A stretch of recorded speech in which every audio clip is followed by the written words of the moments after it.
been working by the light of day.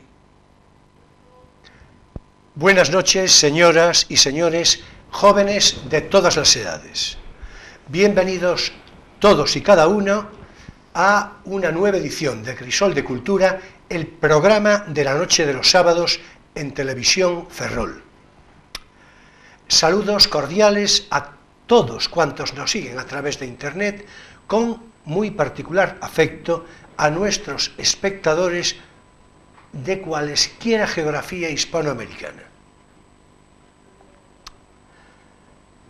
Y bien, el pasado lunes 1 de abril murió Rafael Sánchez Ferlosio y por un momento se apagó la literatura. Se apagó la literatura con solemnidad y fervor para mostrarle respeto y gratitud a este señor de las palabras. Con el Jarama como referente literario principal, imprescindible, junto y también con su Alfanguí, Industrias y andanzas de Alfanguí, una novela de corte picaresco excelente, ambas y otras de Rafael Sánchez Ferlosio dieron fuste y entereza a la magnífica literatura española de los años 50 y 60 del pasado siglo. Y a partir de ahí, todo seguido con una obra variada y esencial, oscilante entre la mejor literatura y el tono de ensayo más elaborado, a veces también más enredado en su complejidad, sobre todo en la inspiración trabajada del hecho lingüístico, una constante en su obra, en su preocupación intelectual, también en su juego literario. Por cierto, hay que decir que como sus hermanos, pero bueno, eso podremos comentarlo acaso después, porque también sus hermanos, Chicho Sánchez Ferlosio y Miguel Sánchez Mazas Ferlosio, porque Miguel utilizó el nombre compuesto del padre, ambos tuvieron una preocupación particular por lo lingüístico. En fin, si tenemos oportunidad algo diremos. En todo caso, volvemos a Sánchez Ferlosio, a Rafael Sánchez Ferlosio.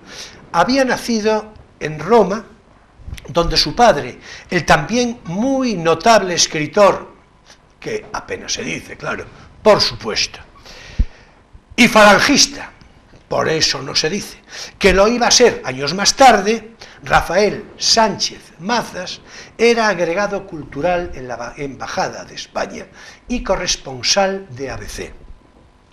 Era el año 1927, y tal cual digo, en Roma, a la margen izquierda del río Tíber, en el llano conocido como Campo de Marte, que en fin, yo creo que ya hay ahí una predisposición de importancia. El 4 de diciembre nacía Rafael Sánchez Ferlosio. Su padre ya queda antecitado, Rafael Sánchez Mazas, y fue su madre una italiana de nombre Lucía Ferlosio.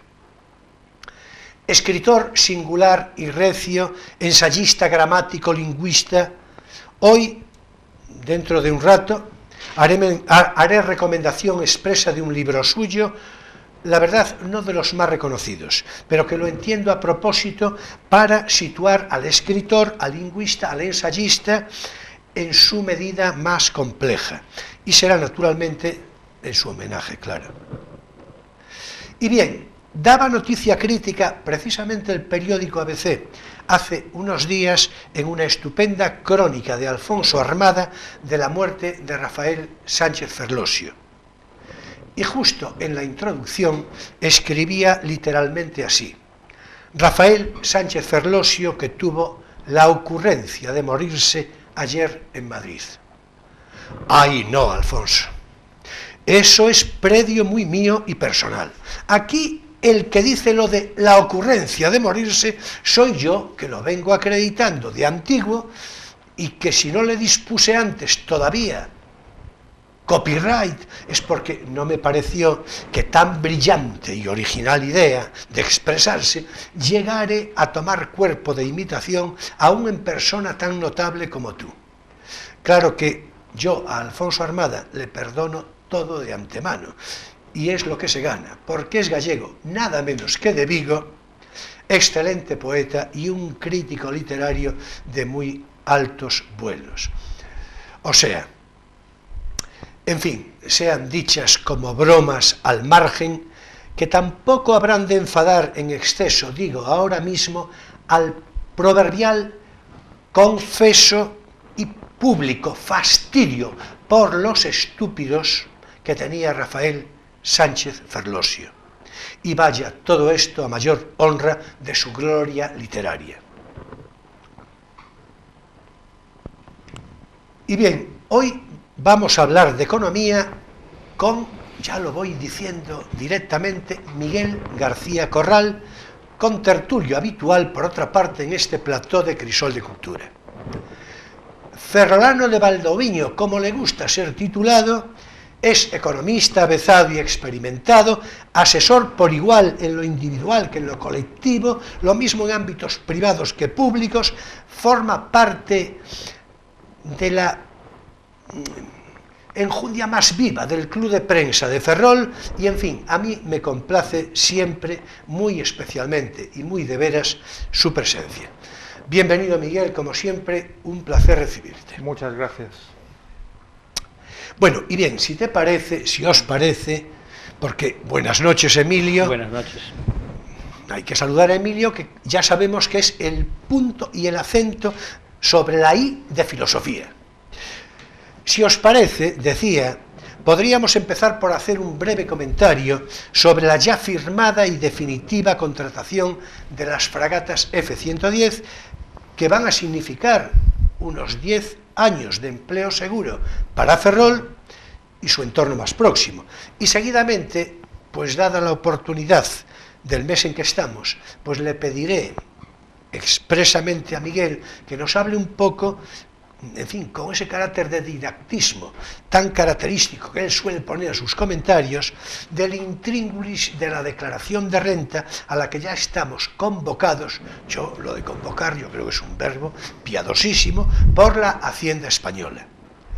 En fin, vamos con ese tan esperado alivio para la industria naval en Ferrol, algo, por cierto, que acaba de firmarse hace muy pocos días, pero que es asunto que viene de antiguo, de hace bastantes largos meses, y me parece decirlo porque aquello de al César, lo que es del César, no fue este gobierno el muñidor responsable de este encargo tan importante, y es que ahora mismo, en plena vorágine política de elecciones, por todos lados, aquí se apunta el más tramposo y todos buscan medallas y sacan pechito de lo que no tienen.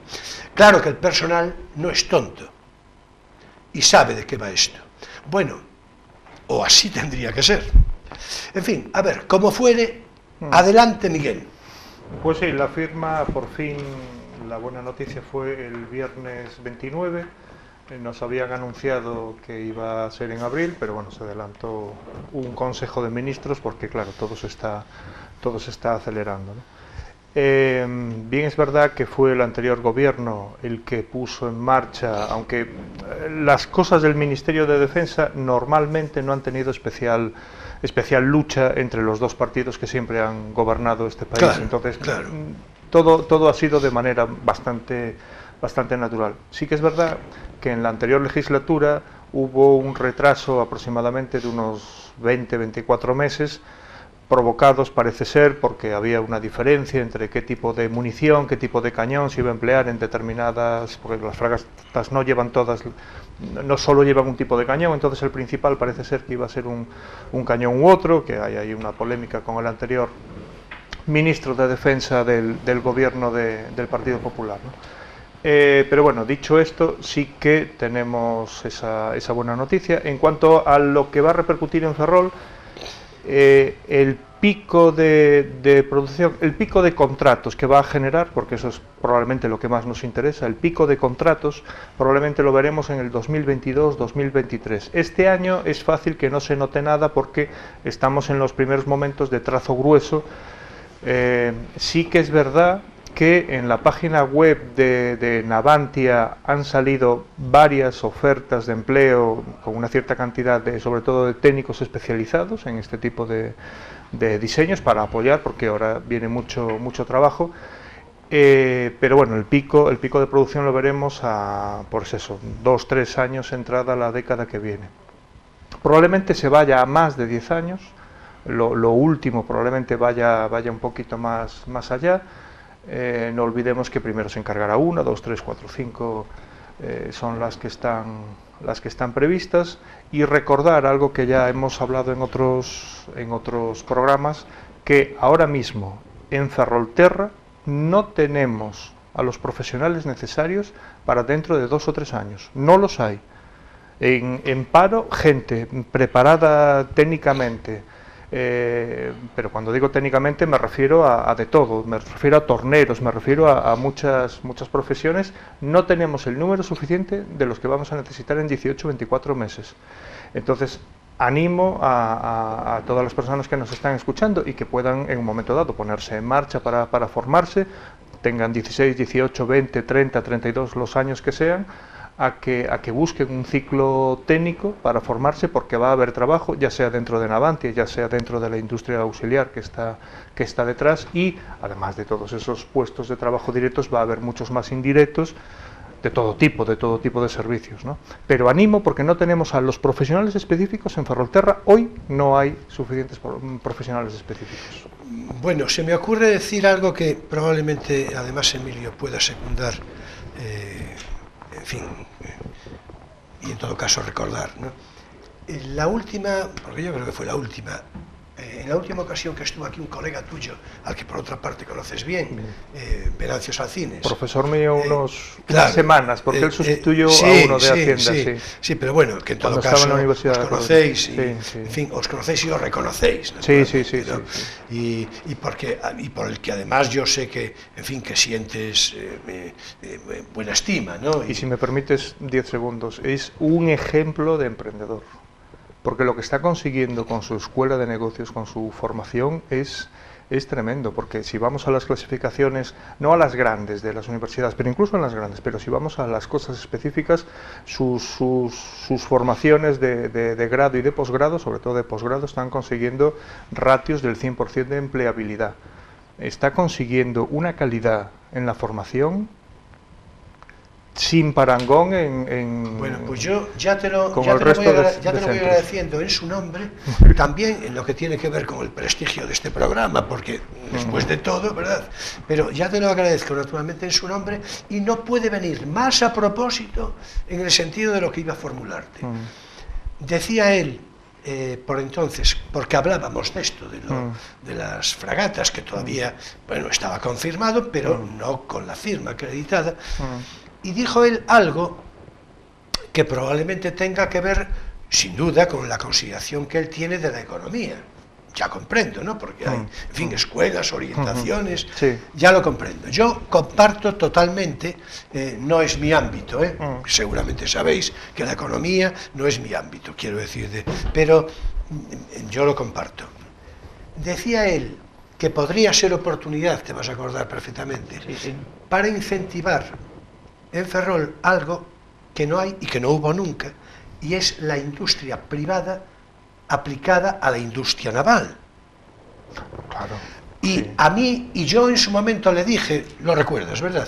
Yo en su momento le dije, cuando comentó eso, de inmediato le dije, hombre, además es que el proceso favorece en el sentido de que son 10 años, porque claro, si fuera una circunstancia de 1 o 2 años, bueno, ya es, pero 10 años es que, vamos a ver, tiene uno que tomarse, pues no sé, una siesta con el dolce far niente para no hacer nada de nada, ¿no? Es decir, 10 años, naturalmente, es un tiempo importante, que puede poner, además, en determinación de futuro, 50 años.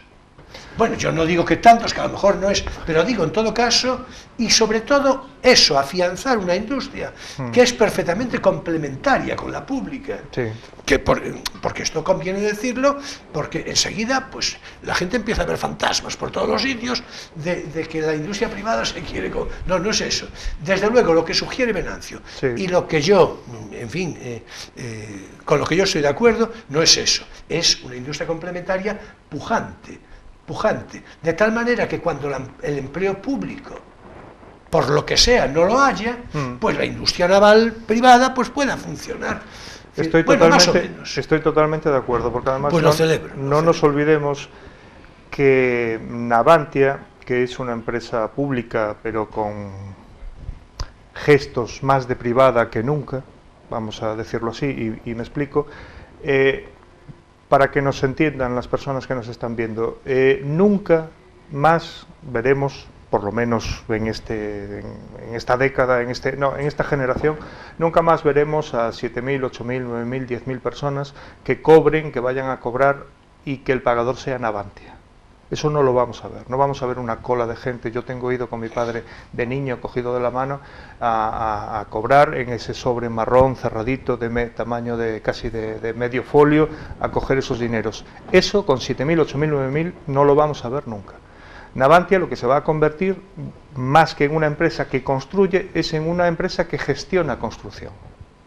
Entonces va a tener una base, por supuesto, muchos mandos de intermedios para arriba, a pie de obra, van a ser pagados por Navantia, pero después va a contratar un montón de empresas auxiliares para hacer esto, lo otro, armados, carenas. Bueno, hay gente que conoce mucho más cuáles son todos los oficios dentro de los astilleros, ¿no? Y también, obviamente, tenderá, en una parte importante, a contratar ese trabajo especializado de ingeniería, que sería la base también para otros proyectos, porque realmente en Ferrol casi no tenemos navieras privadas. Tenemos la construcción... Es que eso realmente es inaudito. Pública. Es decir, claro, hubo un poquito y realmente tenemos tanto ría como tal. Es decir, ¿qué le impide, por ejemplo, qué le impediría a una naviera, ya no digo incluso comprar o construir, alquilar lo que antes era Astano, alquilar unos cuantos metros de los muelles de Astano para poner en marcha determinados proyectos? Y si viene a Ferrol y sabe, como decía Venancio, que tiene una empresa que le puede hacer las soluciones de ingeniería de no sé qué, las soluciones de motores de no sé cuánto, y sabe que hay una industria auxiliar que le puede construir determinadas cosas porque está perfectamente preparada y lleva años haciéndolo, pues ¿por qué no? Sin duda. Bueno, ¿quieres complementar algo, quieres decir algo respecto a esto? ¿Te parece ya bien? Es que esto es tan claro que ¿verdad? Yo solo falta que alguien se decida, ¿no? En efecto. Confiar en la iniciativa privada. En efecto. Que al final es privada por eso, porque tiene que tomar... Claro. Es Ferrol sitio con una iniciativa privada antes. Ahora hay una cierta pujanza, una cierta alegría, como decía aquella ministra de hace unos cuantos años, unos ciertos brotes verdes.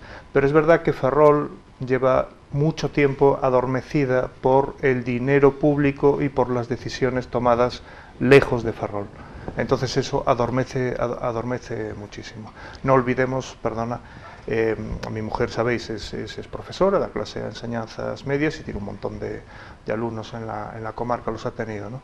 Y ella tiene y tenía alumnos donde a lo mejor vivían 3, 4 personas mayores de edad, de cierta edad, porque había abuelos, había tal, y a lo mejor 3, 4 de esas personas cobraban un dinero y ninguna iba a trabajar. Es decir, pensionistas o una pensión por cualquier tipo de accidente o un subsidio del paro. Es decir, eso que obviamente cogidos uno por uno a las familias, pues es necesario. El que tiene una pensión tiene derecho a una pensión y por supuesto que la cobre, y el que queda en el paro tiene ese tiempo para reengancharse a la vida laboral. Pero teniendo en cuenta todas las prejubilaciones, teniendo en cuenta toda la cantidad de gente que está cobrando un dinero sin trabajar, eso hace que la sociedad, que incluso las familias se adormezcan un poco. Y un niño de 12 años, una niña de 15 años, mira a su alrededor y dice, pero aquí todo el mundo cobra y aquí trabajamos muy poquita gente, ¿no? Bueno, eso es una complicación sociológica. Esa digamos. Cultura entrecomillada, social, naturalmente es perversa, ¿no? Es decir, claro. Bueno, en todo caso, teníamos que hablar algo relacionado con Ferrol, se lo digo, en fin, la zona de influencia, lo digo por aquellos espectadores que naturalmente sean de geografías bastante distantes, pero en todo caso lo local siempre, suelo yo decir, tiene una connotación de universalidad y es aplicable a cualquier otro ámbito, de tal manera que naturalmente también la conversación tiene su incentivo por este motivo. Bueno, pues ahora ya de una manera, pues ya no sé cómo decir, breve, claro, ya breve ya iba de suyo, pero ahora es que nos extendimos un poco esto de las fragatas. Creo que hicimos 2 o 3 proyectos, quiero decir. Hombre, sí. El próximo programa, la botadura. La botadura. Bueno, pues en eso estamos. Vamos con la renta, Miguel. Sí, comenzó el 2 de abril, ya lo sabe todo el mundo, comenzó el 2 de abril. Este año acaba el 1 de julio, porque el último día de junio no es laborable, entonces siempre se avanza un día. Si queremos hacer la declaración en las oficinas de Hacienda, el plazo comenzaría el 14 de mayo.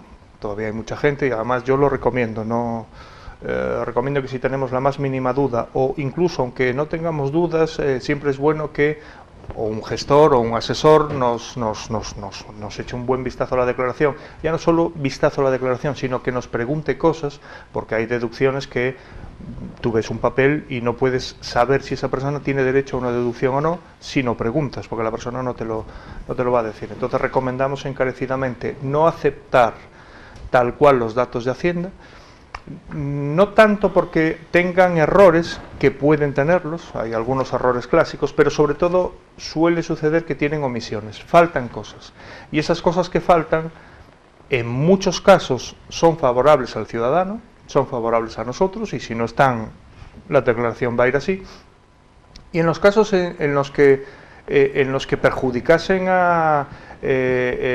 fuese Hacienda la perjudicada, aunque nosotros firmemos o le demos OK en la aplicación móvil, que ya funciona, le demos OK a los datos que nos está presentando Hacienda, si hay algún error, los responsables siempre vamos a ser nosotros, aunque sean los datos de Hacienda. Entonces, están asumidos. Exactamente, claro. Entonces recomendamos encarecidamente hacer eso, porque además la aplicación móvil, ahora para cambiarla tenemos que usar el ordenador, el programa Renta Web, que además es solo online, no podemos descargarlo y trabajar con él.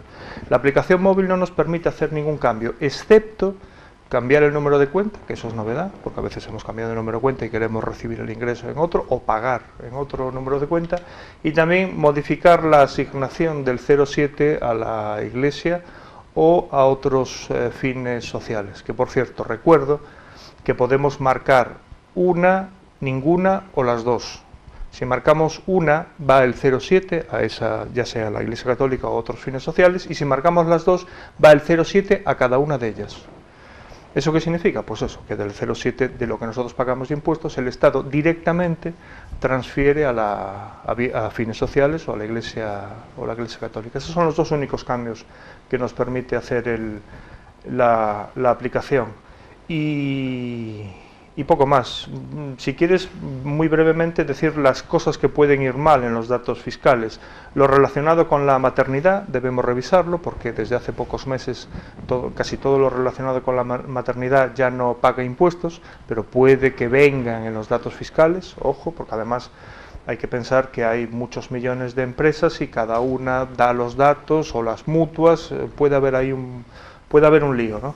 Las aportaciones a los planes de pensiones, sobre todo cuando dentro de una pareja uno de los cónyuges tiene ingresos y el otro no, o tiene muy pocos. Entonces la aportación del cónyuge que tiene más ingresos al otro, la Hacienda nos permite una deducción especial de hasta 2.000 euros, pero tiene que ir a una casilla específica. Hay que vigilar que esté bien puesto, y además hay que vigilar también, preferiblemente, por si tenemos una paralela, una inspección de Hacienda, que ese dinero salga de una cuenta en la que está el cónyuge de los ingresos, porque a veces cometemos ese error. Por internet da igual, movemos los dineros de una cuenta a otra. Es interesante mirar esto. Es fácil que falten gastos que serían deducibles de cualquier tipo. Todo lo que no sea tener una cuenta de ahorro o un depósito, casi todos los demás movimientos financieros o no financieros, de compraventa de cualquier cosa, los gastos casi seguro no van a estar. Las subvenciones no suelen venir y casi todas tenemos que incluirlas. O los premios. Ganamos un premio por escribir un cuento o lo que sea, ese dinero no es fácil que venga en la declaración y tenemos que incluirlo porque paga impuestos. Si tenemos, por ejemplo, más de una hipoteca y desgravamos por la vivienda, es fácil que no venga ninguna de ellas, porque Hacienda no sabe qué hipoteca tiene que incluir. Eso es otro error clásico en los datos de de Hacienda, donaciones también, aportaciones a sindicatos o partidos políticos. Como digo, hay más, todas las desgravaciones autonómicas, que cada autonomía tiene las suyas. En Galicia destacan, por ejemplo, la de hijos, una de alquiler, la de cuidado de personas mayores, algunas inversiones para empresas nuevas. Todas esas cosas normalmente van a fallar. Y lo que funciona también mal con Hacienda son los cambios. Si ha habido un nacimiento, si ha habido una separación, si ahora tenemos a una persona en nuestro hogar que cuidamos de ella, es una persona a nuestro cargo, o tristemente ha fallecido. Porque para Hacienda todas las situaciones personales se toman a 31 de diciembre.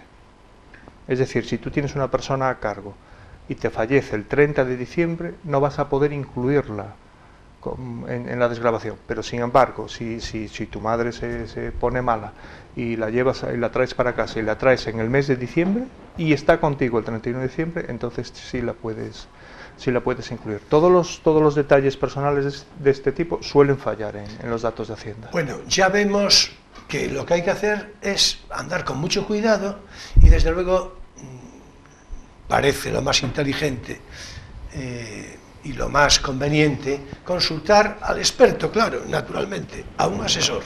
Es decir, yo creo que sí, porque ahí las posibilidades alternativas, en unos casos tal vez no tanto, pero en otros pueden tener alguna importancia mayor, ¿no? Sí, no, y si cualquiera de las que hemos dicho compensa de largo el coste de un asesor, eso seguro. Perfectamente.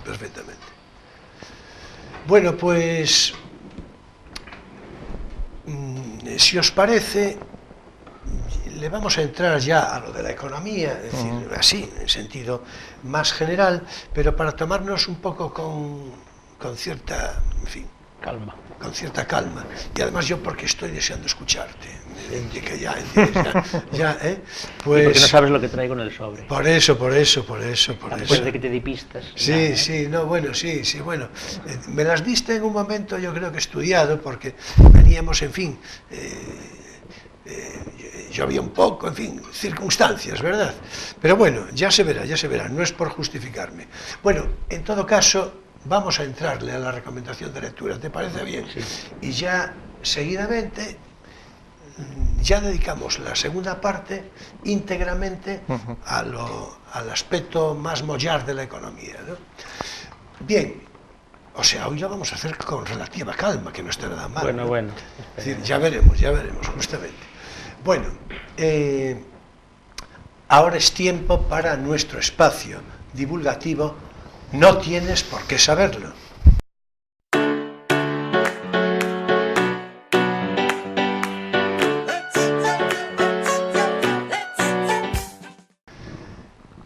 Bueno, y bien, hoy naturalmente vamos a recomendar lectura, como de costumbre. Yo traigo un libro, en fin, digamos que a propósito y consecuente, pero que prefiero empezar por el de Emilio, que tengo ya un particular interés. Sí. Es decir, Pues mira, yo iba a traer también un libro de Ferlosio, pero el que iba a traer yo, que era el primer volumen de los ensayos completos, que se llama Altos Estudios Eclesiásticos, me pareció al final un poco inapropiado para el perfil. Sí, te te pareció muy bien porque, claro, porque... demasiada gramática... Sí. Ya con el mío van a ir bien, o sea que no... Sí, pero el tío al fin y al cabo es narrativa. Y, sí, no sé, claro. Me pareció muy adusto y muy... no sé, no me... Y entonces al final resulta que coincidió que me llegó en el sobre, sorpresa de la tómbola. Sí, por eso trae el sobre. Entonces, para que quede claro. Claro, resulta que el otro día, no me acuerdo por qué razón, salió este libro y yo dije, hace mucho tiempo que lo ando buscando, de esos libros que yo tengo ahí en la cabeza, libros que hace mucho que busco. Y uno de ellos, y el que te cita a ti, es este.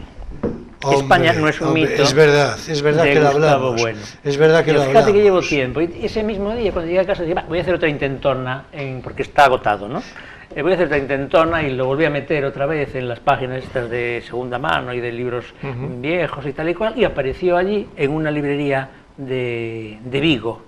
Y dije, oh, mira, en la librería de Vigo y tal. ¿Cuál? Bueno, además, pues, no sabes... ¿Cómo se llama? Matilde Books, o Matilda Books. Bueno, en todo caso... no sé si opera fuera de internet.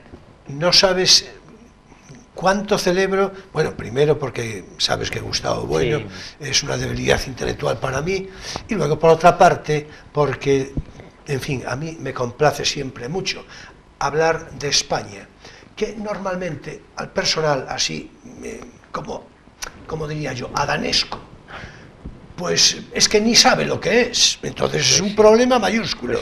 Bueno, Gustavo Bueno lo sabía, naturalmente, mucho mejor que yo. Gustavo Bueno, como ya hemos hablado de él alguna vez, no creo que haga falta presentarlo mucho, pero bueno, era un filósofo asturiano que empezó en el marxismo, que tenía una formación escolástica, porque en su juventud estudió, en fin...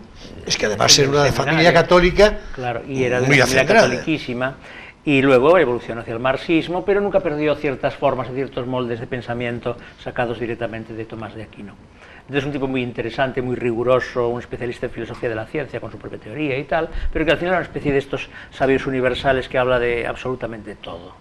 Y en la última época de su vida, después de la teoría del cierre categorial y las cosas de... Por cierto, que solo eso ya justifica una carrera entera.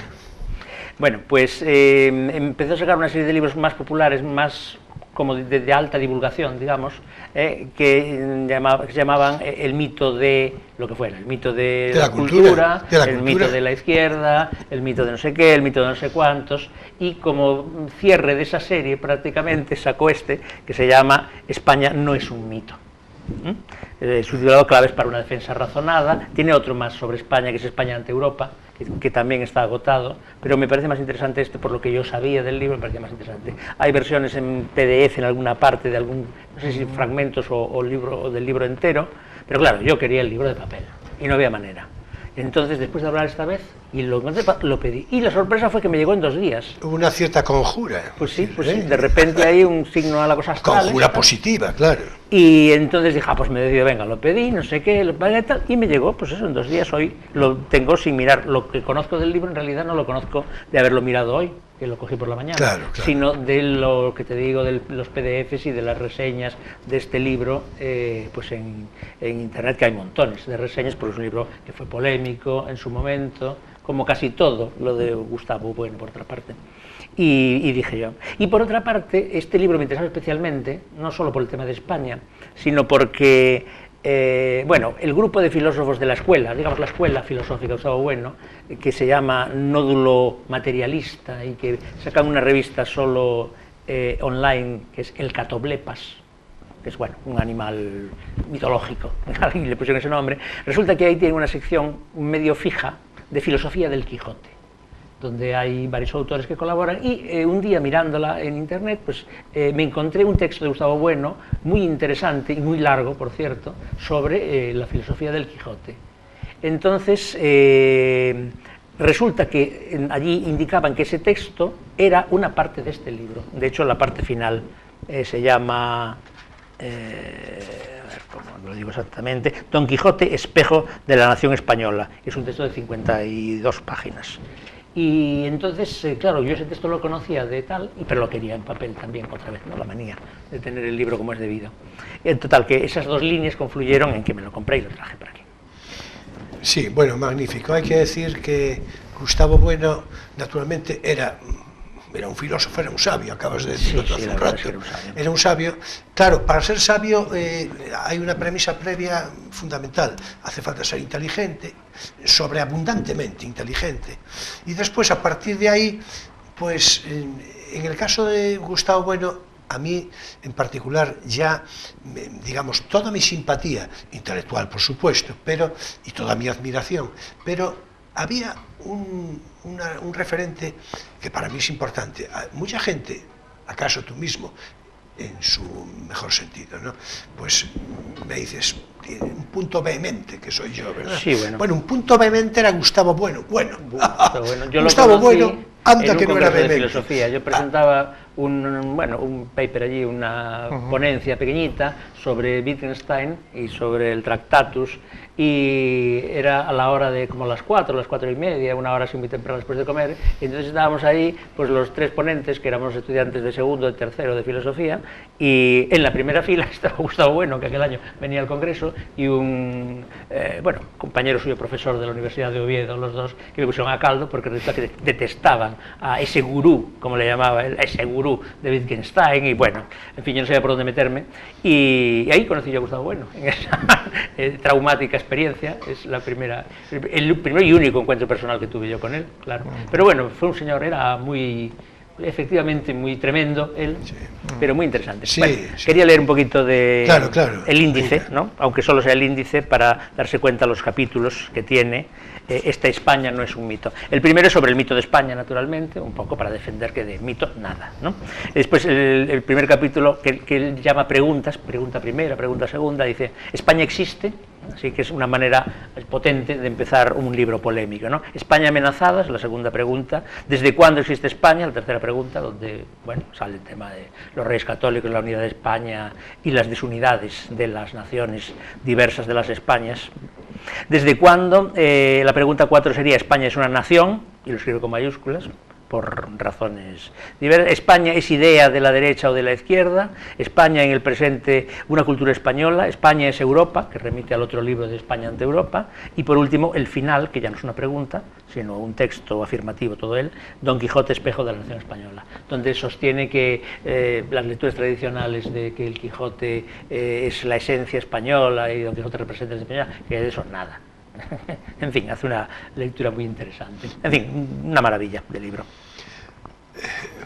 Bueno, el problema es que cuando hay que glosar desde un punto de vista, en fin, de una inteligencia fecunda como la de Gustavo Bueno, hablar de obviedades, como España, cuando hay que hablar de obviedades es un problema, porque los bobos de obviedad no entienden nada.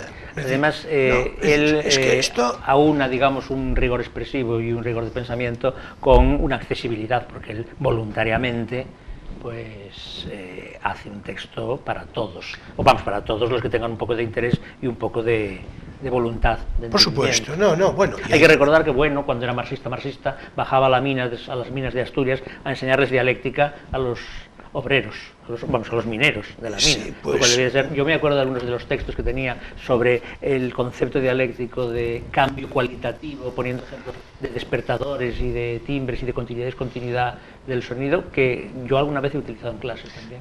Sí, bueno, y por otra parte hay que decir, estaba yo en esa línea más o menos que acabas de explicar, iba a decir que Gustavo Bueno, marxista, claro, pero como bien anticipaste hace un rato, tomista, como él decía era también. Formalmente tomista. Claro, lo que le admiraba del tomismo era el rigor del pensamiento, claro, la estructura, digamos. Claro, explicablemente. Intelectual. Por otra parte, luego, cuando explicaba la suma, por ejemplo, el artículo sobre la existencia de Dios, las pruebas famosas del tomismo, cuando las comentaba, por ejemplo, en el congreso que lo comentaba, pues decía, cada vía acaba diciendo Tomás, y a eso le llamamos Dios. Y Gustavo Bueno decía, bueno, y le llamará usted. Sí. En fin, Tomás de Aquino no se dignó a aparecer a rebatirlo, pero seguramente se dio por aludido. Sí, en todo caso acabó siendo contestado, vamos, sí, pero absolutamente por toda la izquierda, precisamente. Ya, pero por una izquierda un poco boba, porque para contestar las cosas como es debido hay que leerlo, y la izquierda inteligente nunca lo insultó como ciertos radicales superficiales, diríamos. Aunque bueno, tienen posturas más polémicas que las que representa aquí en este libro. Yo por otra parte no, por ejemplo, sobre quiero, la pena de muerte. Yo por otra parte no quiero entrar en... Sí, por supuesto. Ahí sí que estuvo polémico. Claro. Por cierto, pero intelectualmente contundente. Claro, pero es que ese tipo de posiciones no se pueden rebatir simplemente diciendo, a mí es que me da mucha pena la gente que... Claro, sí. No, eso hay que rebatirlo en el mismo plano en el que él se pone. Claro. Y es igual. O sus opiniones sobre la evolución de la televisión en España y sobre la aparición de la telerrealidad. Ah, sí, en la caverna, famoso el libro de la caverna. Sí, así es. Bueno, es un filósofo muy interesante en general, y su última época, cuando digamos sale del búnker estricto de la academia, pues es pues efectivamente. Y muy libre. Bueno, sí. España no es un mito, de Gustavo Bueno es la recomendación de Emilio, sí, pero la mía, desde luego, con todo entusiasmo subrayado. Y desde luego sí me diste una grata sorpresa, naturalmente, claro. Ya lo esperabas tú, ya. Bueno, pues yo, naturalmente, hoy sí voy a recomendar un texto de de Rafael Sánchez Ferlosio, porque me parece que en homenaje a su memoria así debe ser. Bueno, vamos a ver. El libro que voy a recomendar, voy a procurar a ver si se aguanta de pie, que ya sería, en fin. Sí, Se aguanta bien. Bueno, el testimonio de Jarfoz. Ya dije al principio en la introducción que no es precisamente uno de sus títulos más reconocidos. Pero en fin, voy a hablar de él sobre la marcha y explicaré por qué lo recomiendo. Está dedicado a Demetria Chamorro Corbacho. Demetria Chamorro Corbacho fue la segunda esposa de Rafael Sánchez Ferlosio. Y hay que aprovechar para decir que la primera fue Carmen Martín Gaite.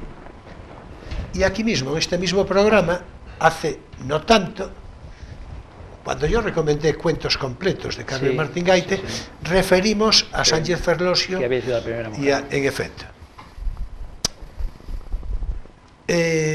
Vamos a ver. Ya dije en la introducción que hace tan solo unos minutos que este libro que hoy recomiendo, El testimonio de Jarfoz, no es de lo más reconocido de su autor. Digo en el sentido vox populi, vamos, pero sí se acomoda del todo bien, así lo creo, a la síntesis más certera del narrador, del ensayista, del lingüista. Es un poco por esto por lo que lo recomiendo. Y será lo mejor que mencione unas frases del principio del libro y así también el texto que acredita la propia contratapa de esta misma edición, y así todo ello resultarán indicios suficientes, espero, para dar pistas y estimular a la atenta y un poco sesuda lectura a que ha de movernos estas páginas. Claro que también a la compensadora realidad de reconocer mejor y de forma más completa la personalidad literaria, ensayística, en fin, lingüística de Rafael Sánchez Ferlosio. Abre una nota del editor que es el mismo, el propio autor, con estas palabras. El presente texto, escribe, titulado El testimonio de Jarfoz, relato biográfico escrito por un oscuro hidráulico, Jarfoz, sobre su querido y admirado amigo el príncipe Nébride, fue introducido por el que la crítica moderna reconoce hoy como primer y principal autor de la magna obra historiográfica Historia de las Guerras Barcialeas, Ogay el Viejo, como apéndice al libro segundo, por el interés que en la breve introducción él mismo declara haber hallado en el manuscrito.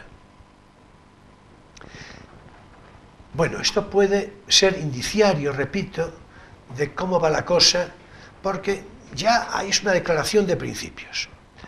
En cuanto a las líneas de contratapa que tienen que ver con la biografía de Sánchez Ferlosio, dice así: Rafael Sánchez Ferlosio, hijo de padre español y madre italiana, nació, ya lo cité en la introducción, el 4 de diciembre de 1927 en la ciudad de Roma. Estudió el bachillerato en el Colegio de San José de Villafranca de los Barros de la Compañía de Jesús y allí, a la edad de 14 años, en el texto de literatura española de don Guillermo Díaz Plaja y en la frase en que el autor, retratando al infante don Juan Manuel, decía literalmente: tenía el rostro no roto y recosido por encuentros de lanza, sino pálido y demacrado por el estudio. Conoció cuál era su ideal de vida. No obstante, ha sido siempre demasiado perezoso para llegar a empalidecer y demacrarse en medida condigna a la de su ideal emulatorio. Y su máximo título académico es el de bachiller, habiéndolo emprendido todo por su sola afición, libre interés o propia y espontánea curiosidad. No se tiene a sí mismo por profesional de nada. Yo creo muy de veras que cumplidamente informan estos textos leídos que anteceden como estímulo mayor y para mejor gobierno y arbitrio de cada cual, cada uno de vosotros, en pos de la lectura provechosa del testimonio de Jarfoz, de Rafael Sánchez Ferlosio, y sea así al tiempo, naturalmente, en su homenaje. Este que muestro es primera edición en Alianza Editorial del año 1986, pero tengo una razonable confianza en que no tendréis demasiado inconveniente para encontrarlo. En todo caso, compradlo, leedlo, disfrutad de la erudición literaria, imaginativa, lingüística de su autor, porque merece muchísimo la pena. Y hasta aquí por hoy nuestro espacio divulgativo. No tienes por qué saberlo.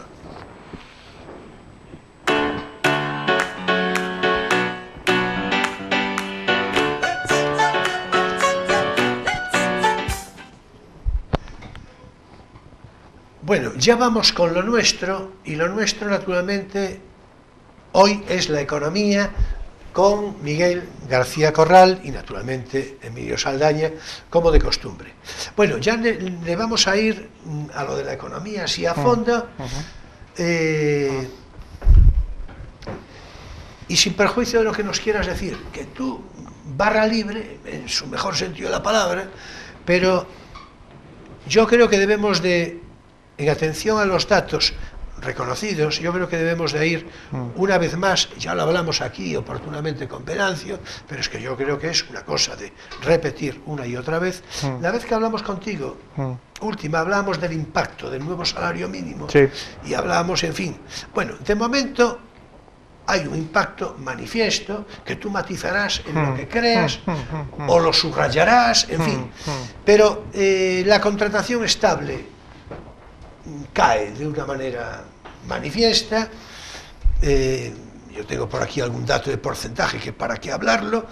Los autónomos con un solo trabajador pasan a tener un gasto al año de unos 3.000 euros más o menos, sí, eso parece, sí, en fin, que ya no está nada mal, y del conjunto de España, tú me rectificarás si no es así, pero junto con Extremadura y con Canarias, es Galicia precisamente la región más afectada por el alza del salario mínimo. Estos son los datos más o menos. Sí, empezando por el final, es cierto, para bien y para mal, porque lo hablábamos la última vez que estuvimos aquí, que fue a finales de enero.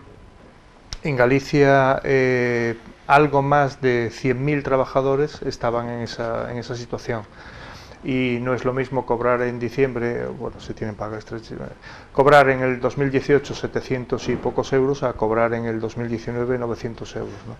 Entonces es cierto que para bien y para mal, lo digo porque para mal, obviamente el empresario, y además en Galicia y en España tenemos una enorme mayoría de empresas muy chiquitinas con uno, dos, tres trabajadores. Es cierto, poníamos el ejemplo incluso pues, de una tienda de ropa, una mercería, cualquier cosa. Y cuando se legisla, esto se sabe. Obviamente. Además, el que legisla tiene los datos. Claro. Es decir, hay que pensar que ahora las herramientas nos permiten decir, código postal, 15.402.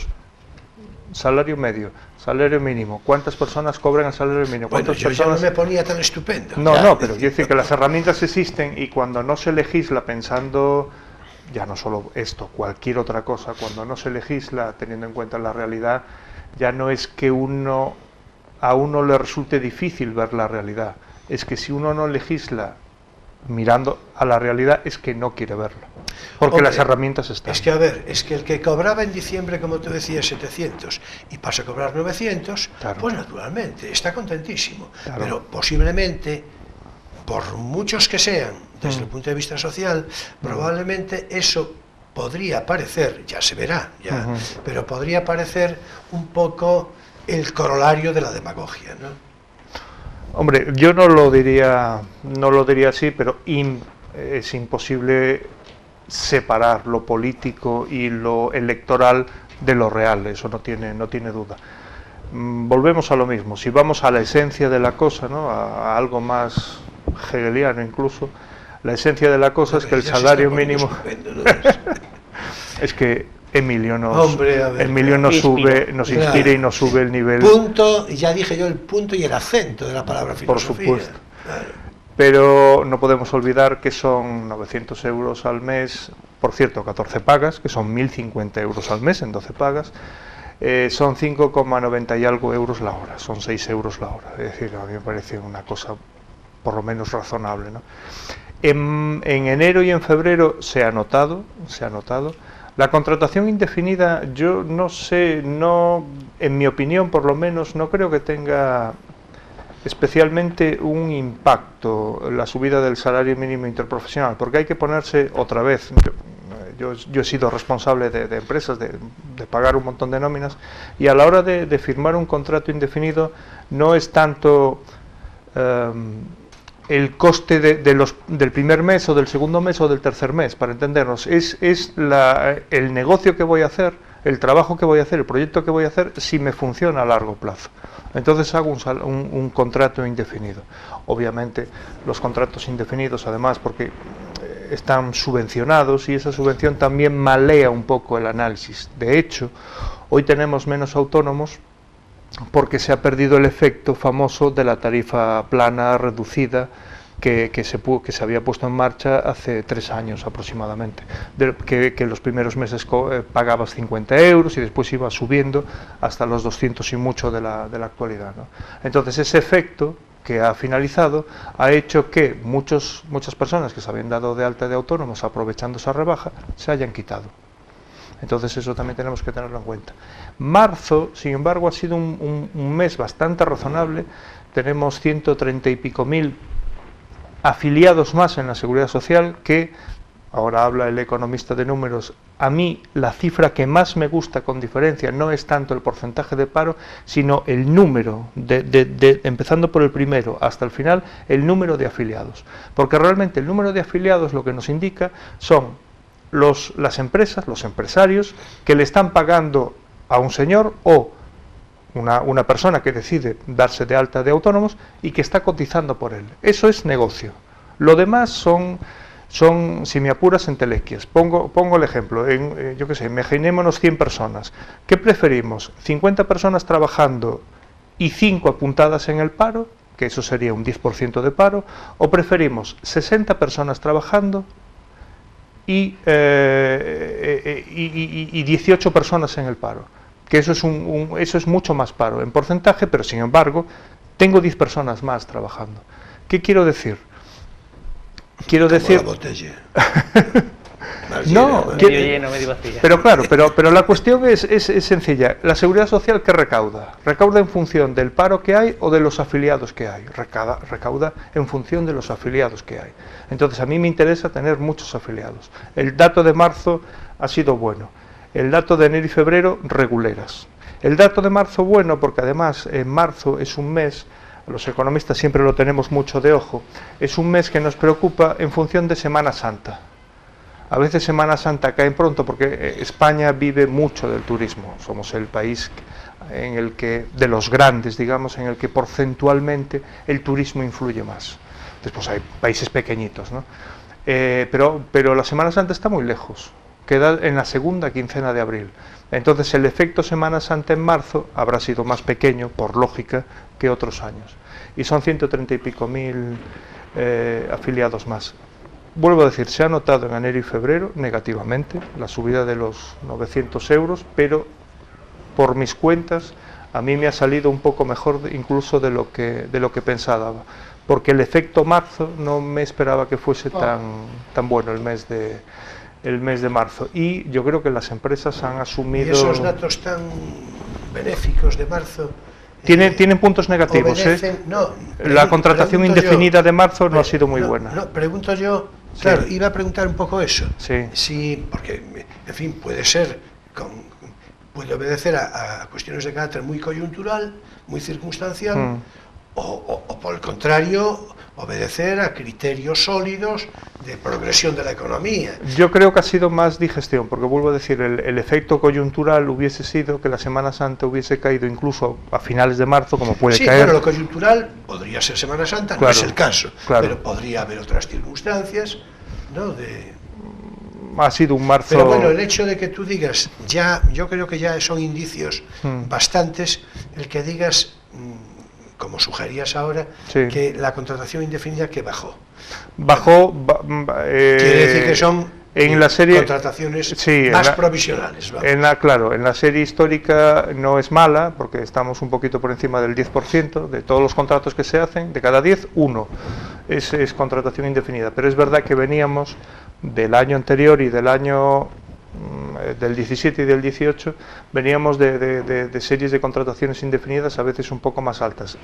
Yo creo que esas contrataciones también venían un poco dopadas, si me permitís el término, por las subvenciones, y venían también un poquito empujadas por eso. Y por ejemplo, el tema de autónomos está muy claro. El tema de autónomos, los autónomos están bajando porque había una especie de un grupo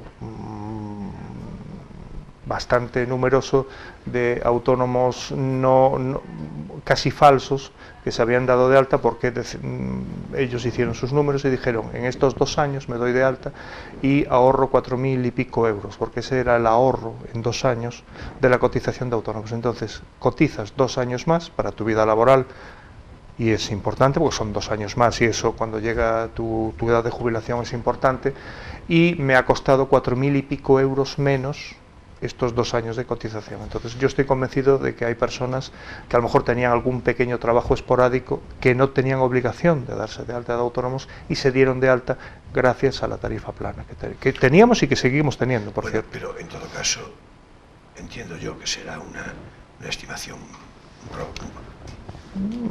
importante, porque cuando se puso en marcha hubo un brinco en las estadísticas. Es decir, las cosas raras son las que realmente te indican, las cosas inesperadas te indican algo. Entonces cuando se puso en marcha, pegó un brinco. Claro. Es que era una medida muy interesante. Correcto. Muy estimulante desde el punto de vista, digamos, socioeconómico. Correcto, era una medida... O sea, en definitiva, lo que hay que hacer, porque se trata de hacer medidas que incentiven desde el punto de vista socioeconómico. Pero no desnudas. Equilibradas. Claro, pero no desnudas. Sí. El problema de esa medida es que era una medida desnuda. ¿Qué quiero decir? Que sí, que por un lado, ese gasto que tiene cualquier emprendedor, que por cierto no es obligatorio, no es imprescindible, depende de cómo vayan las cosas, pero eso es otra historia. Ese gasto, que es muy importante porque son casi 300 euros al mes, y se lo digo a todas las personas a las que asesoro: ojo cómo empiezas cada mes de actividad. Tú has tenido un negocio, entonces tú coges el 1 de ese mes y dices: bueno, yo empiezo con menos 800. ¿Por qué? Porque tengo 300 de autónomos, que tengo 400 de alquiler, tengo 100 del 50 euros de seguro, 100 de no sé qué. Yo empiezo con menos 800. Oye, pues hay que levantar 800, y después de levantar 800 empiezas a ganar algo de dinero, y después cuánto valoras tu trabajo, ¿no? Entonces esa medida, que está muy bien, me reduce los autónomos de 200 y muchos euros a 50 los 6 primeros meses en su primera formulación, pero si no va acompañado de otras medidas más importantes, quiero esto decir, necesito formación, necesito que me expliquen la legislación, necesito, y se lo digo a todo el mundo, si hay algo que España produce con una fruición increíble, son leyes. Leyes, normativas, ordenanzas. Tenemos una sobreproducción de eso que es increíble. A todo el mundo que es gestor de algo, de lo público, le pido encarecidamente que cuando llegue a determinado aspecto, lo primero que haga sea una ley, una normativa que englobe a todo. Es decir, que yo como ciudadano o yo como empresario, cualquiera de nosotros, cuando quiera enterarse de cómo va una cosa, que tenga que ir a un solo sitio. Pero si pones en marcha un negocio, tú has puesto en marcha... Sí. Cuando has tenido que poner en marcha un negocio, has tenido que acudir a tú o tu asesoría o quien fuese, a 7, 8, 9 sitios, y ordenanzas distintas, y aquí funciona de una manera y aquí de otra. Eso es muy complicado. Yo creo que eso tiene que ver, al margen de voluntad política. Gestión, eso es gestión pura y dura. Yo creo que tiene que ver, en el caso español, flagrantemente, que es algo que no es lo que nos ocupa hoy, y no se trata, pero es evidente que tiene que ver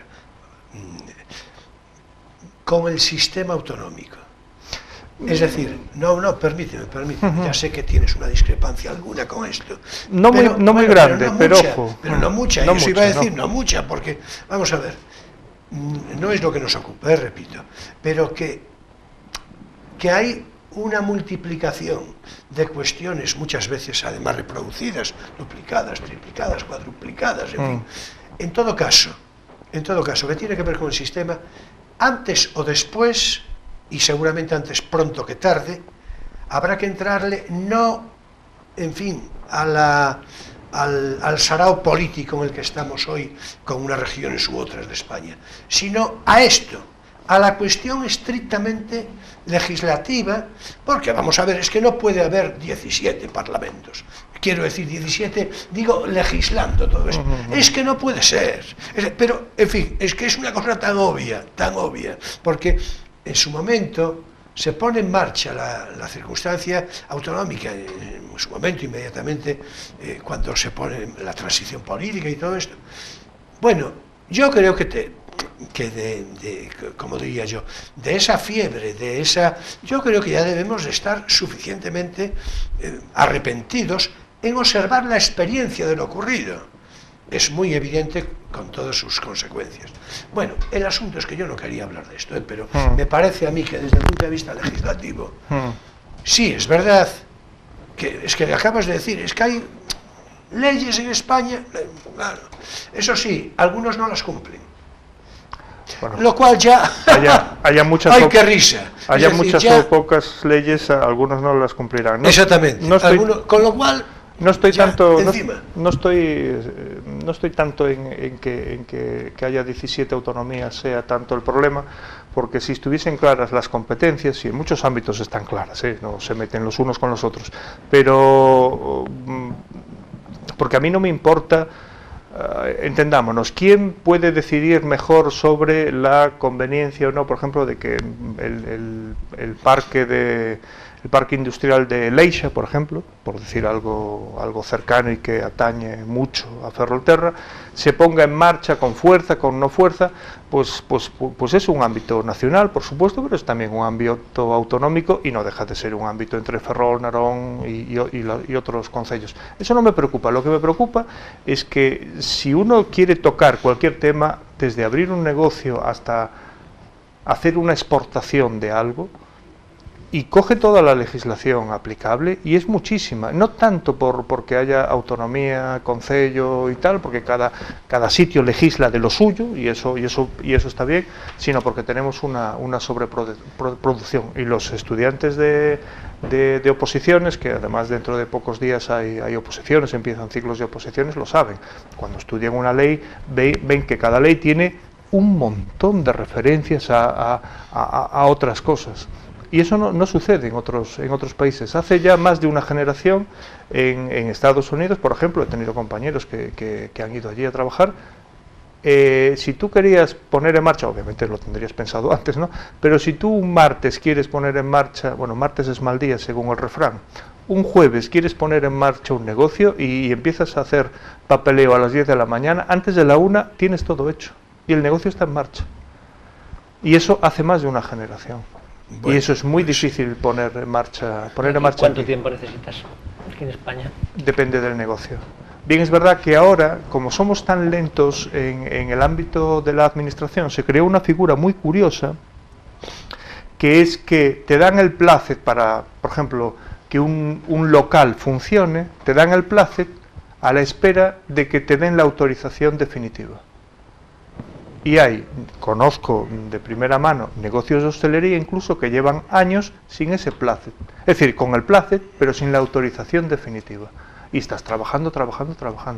Y menos mal, porque si estuvieses esperando por la autorización definitiva, me parece que el helado te iba a caducar antes de poner en marcha el negocio. Desde luego, todos estos comentarios sugieren muchísimas cosas encadenadas, y ahora pues tenemos que poner punto final a la historia, así que redondéala como te parezca, tú aporta lo que quieras. Sí, si yo quieres quería decir hacer algo. una pregunta que tenemos pensado hacer y que, en fin, se nos está acabando el tiempo y hay que hacerla ya, que es el impacto del Brexit duro, que sí. Parece que es más probable de lo que parecía la última vez. La última vez el Brexit era una extravagancia, pero ahora pues no. ya no lo es. No, bueno, la otra vez... Sin acuerdo. Sí, la otra vez ya nos parecía serio de caray y hablábamos Sí, sobre la pesca, el tema farmacéutico, y hablábamos de que necesitaban una terapia de pareja. Ahora ya casi necesitamos fiscal y poco más, porque entran a saco. La verdad es que es una vergüenza, yo lo comentaba en redes sociales hace pocas horas. Es increíble al punto al que hemos llegado. Primero, responsable David Cameron por poner en marcha un referéndum que probablemente no era necesario, que se podría haber discutido de otra manera. Es verdad que él venía caliente, recordarán nuestros escuchantes, de lo de Escocia, que le había salido bien por un pelo, porque se había aprobado que Escocia siguiese formando parte del Reino Unido por un pelo, y pone en marcha esto, pero después, y claro, él pierde este referéndum y dimite. Entonces el partido conservador, el partido en el gobierno, pues elige a Theresa May como premier, y no lo han conseguido. Y el espectáculo de la Cámara de los Comunes, que por otra parte tiene un funcionamiento con una flexibilidad increíble, teniendo en cuenta cómo funciona el nuestro, que está terriblemente rígido y que depende tanto de la mesa del gobierno. Ese es un parlamento del que podríamos aprender esa flexibilidad. Es decir, si un tema es importante, pues se pone sobre la mesa y se vota. Si es crucial, y obviamente estamos hablando de cosas cruciales, pero tiene muy difícil arreglo. Es verdad que como ha pasado tantas veces en las negociaciones de dentro de la Unión Europea, a medida que nos acercamos tanto al acantilado, al abismo, entonces empiezan a aparecer hasta la posibilidad de un segundo referéndum, hasta la posibilidad de volver a discutir el tema, pero hoy por hoy lo más probable es que tengamos un Brexit, mi apreciación, un Brexit relativamente duro, con una cierta libre circulación de personas, porque si no hacemos lo de la libre circulación de personas, lo de la isla de Irlanda es terrible, porque no nos olvidemos que la isla de Irlanda, la que está a la izquierda en el mapa de la de Gran Bretaña, la parte de abajo es Irlanda, un país, y la parte de arriba es Irlanda del Norte, que pertenece al Reino Unido. Y si se vuelve a poner una frontera allí, recordemos que uno de los tres más sangrientos problemas que hemos tenido en Europa Occidental desde la Segunda Guerra Mundial es esa frontera. Entonces yo creo que solo ese ejemplo estará en la mente de las personas que decidan que debemos tener un Brexit con un cierto aire para las personas. Bueno, ¿te parece cumplida la respuesta ya? Sí, pero no me tranquiliza nada. No, claro, por supuesto. Hombre, para tumbarnos a la Bartola el tema no está. No. Si quieres, Miguel, decir algo ya muy breve, porque si quieres, porque ya hay que dejarlo, ya hay que cerrar el asunto. Pues desde el punto de vista de la ideología, quizá lo que más quede, no va a quedar tanto... No digo el Brexit, digo, sí, no, pero bueno, por cerrar, porque decir, cualquier otra cosa... bueno, sí... un pequeño libro de ruta para ahora que vienen las elecciones. Sí, eso te iba a decir. A ver, la estabilidad política, pero tiene que ser muy breve, ¿eh?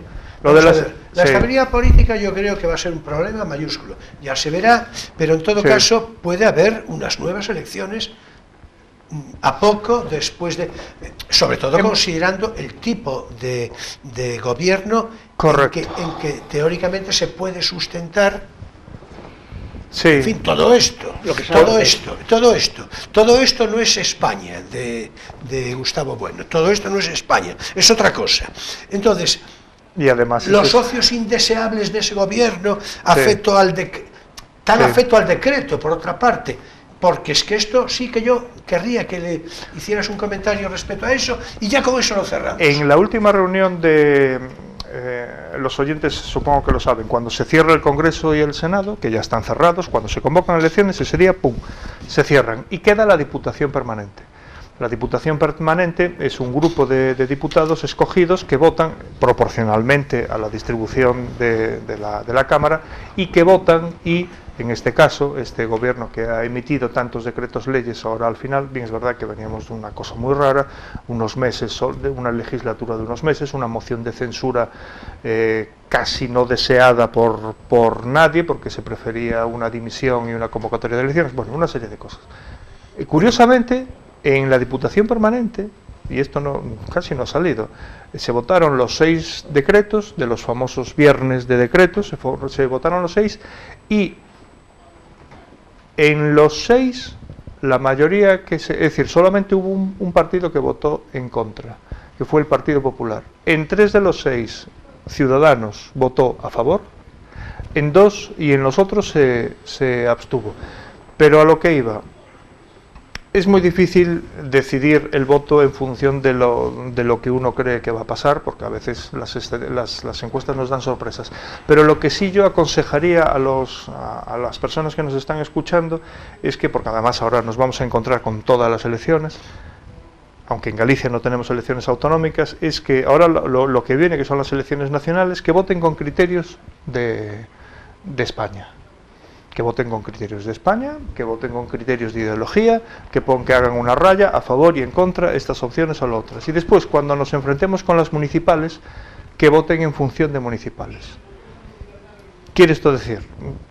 El actual gobierno en nuestro concello nos gusta, no nos gusta. Yo creo que se va a hacer así. Sí, pero lo digo porque leí hace no mucho, leí el primer estudio que salió serio, un libraco gordo con estadísticas, con encuestas postelectorales sobre las elecciones de Andalucía. Y las razones en la encuesta postelectoral, que las encuestas postelectorales son las más fiables de todas, con diferencia, las razones que daban los votantes para votar a los distintos partidos. Y eso era algo muy curioso. Eso era algo muy curioso. Por ejemplo, Vox. Había 3 razones principales por las que la gente votaba a Vox. La tercera en importancia era el tema de la inmigración, y eso afectaba básicamente a zonas concretas. El epicentro quizá podría ser el Elegido, la villa del Elegido, ¿no? Que ahí, por cierto, fue la fuerza más votada. La segunda razón más importante, vamos de menos a más, la segunda razón más importante era el tema de género. La gente votaba a Vox porque no estaba de acuerdo con determinadas cosas que se hacían en cuanto a la diferencia entre hombres y mujeres. Y la primera razón era Cataluña. Normal. Claro, normal desde un punto de vista ideológico, desde un punto de vista de elección nacional. Pero teniendo en cuenta que eran unas elecciones autonómicas y ninguno de esos temas, o muy poco, rozan las competencias de la autonomía. Entonces, por eso ponía el énfasis en que la gente votase en función de lo que eso, de las elecciones que eran. Tendría que ser reconocido, así lo veo yo, como un subrayado de esperanza. Es decir, esperanza en que la gente realmente lo que le importa es España. Eso es lo que le importa a una gente mayoritaria, naturalmente. Es evidente que hay muchísima gente que vive de otras historias, de otras cosas, en fin, y luego ya directamente, pues gente, en fin, que tiene sus... Pero le interesa España. Entonces vota contra lo de Cataluña por razones obvias. Es que eran de Andalucía, sí, pero es que lo de Andalucía, lo que te estoy diciendo es que esto no lo quiero. Y por cierto, vamos a ver pronto como hay también más en clave nacional referencias muy semejantes a los resultados con criterio andaluz, por razones obvias, pero muy obvias. La obviedad tiene que ver con España. Es decir, hombre, a ver, afortunadamente aún hay alguna conciencia de España. En fin. Sí, más de lo que parecía, ¿eh? ¿Cómo? Por supuesto. Y además la gente no solo tiene conciencia de España, más con ese subrayado de lo que parecía, sino que se está cansando. Mucho. Y tengo yo la impresión de que así en general los políticos generalmente tienen un defecto de vista, son miopes. Y son miopes, pues, pero digo históricamente, históricamente. Son miopes, porque lo que les interesa ya se sabe, es lo de ellos, en fin, esta historia, ¿no? Entonces, pues seguramente no ven bien lo que es muy obvio. Y el personal, así dicho en castizo, se está cansando. Y entonces ocurre esto, claro. Ya lo veremos. Bueno, ahora es tiempo para nuestro espacio lírico, Poesía eres tú.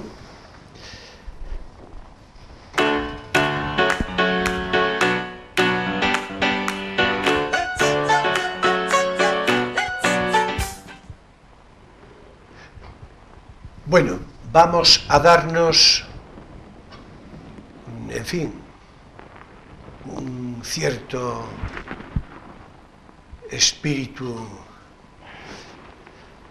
poético para que también los cauces económicos y políticos sean más llevaderos.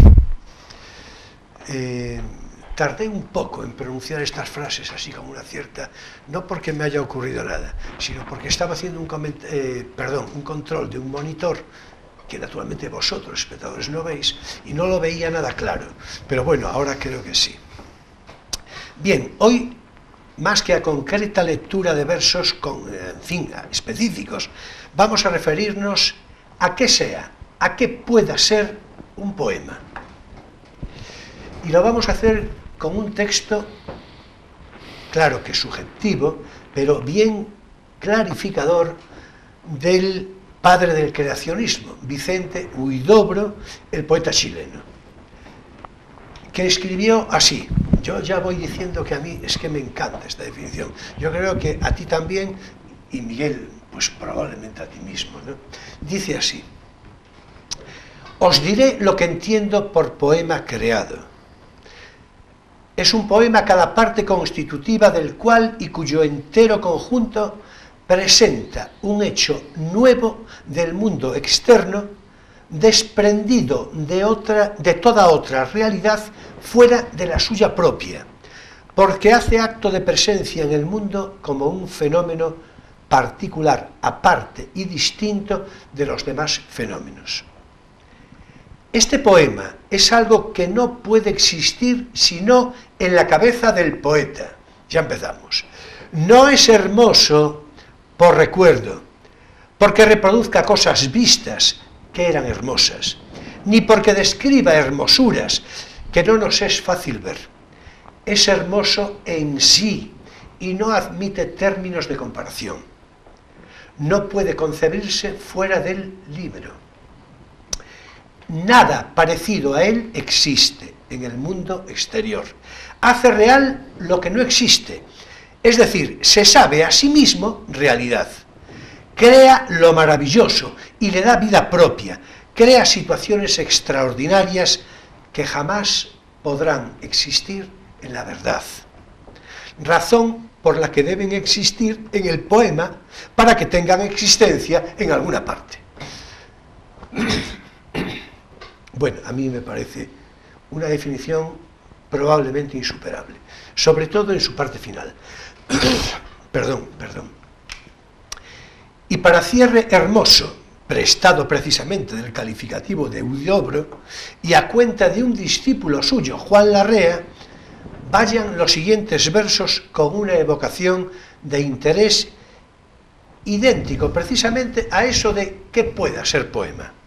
Vamos con Juan Larrea, que además es un texto que no lleva título, y dice así: sucesión de sonidos elocuentes movidos a resplandor, poema es esto, y esto, y esto, y esto que llega a mí en calidad de inocencia hoy, que existe porque existo, y porque el mundo existe, y porque los tres podemos dejar correctamente de existir.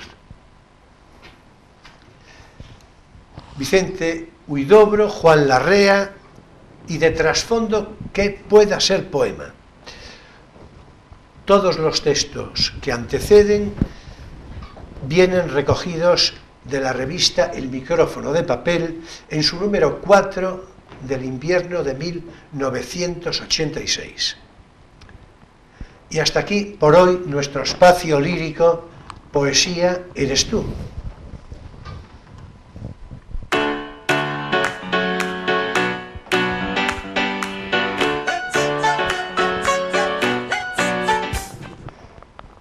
Finaliza también aquí Crisol de Cultura en este sábado 6 de abril de 2019. Bueno, pues muchas gracias, Miguel, por tu presencia, por tu conversación, y si te parece, pues podremos vernos con los calores del verano, más o menos. Postelectoral. Postelectoral, bueno, en efecto.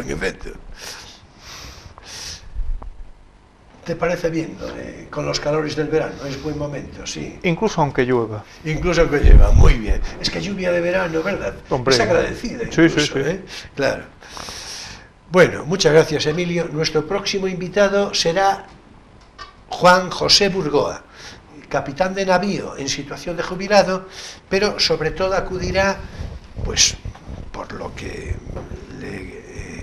le compete más especialmente ahora, y es que se trata de un notable investigador de la historia y la antropología, en buena medida de Galicia, y en todo caso, desde luego, de manera más completa y acabada, de esta ciudad de Ferrol y su entorno natural. Ciudad de Ferrol desde la que emitimos, como bien se sabe.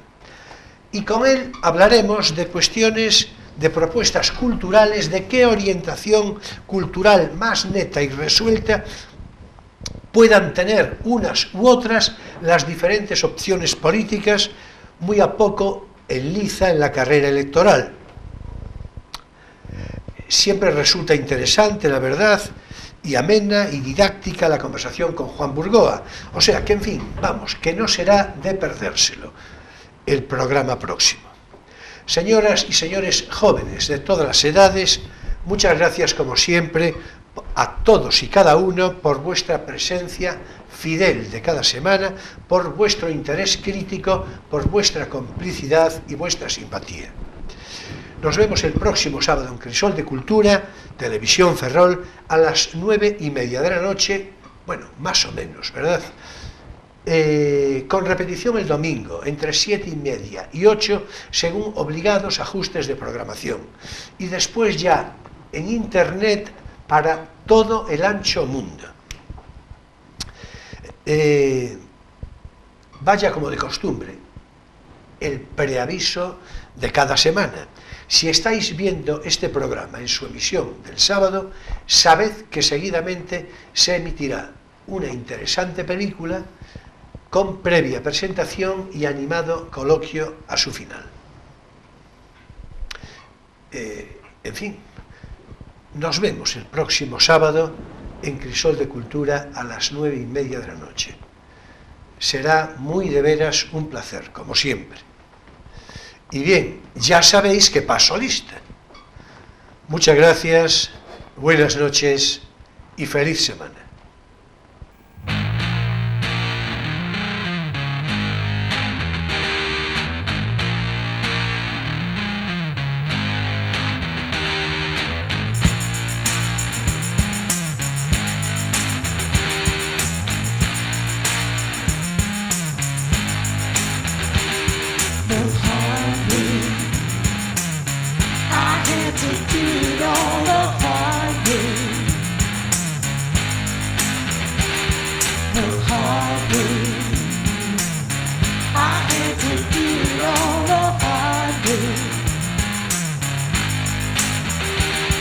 While other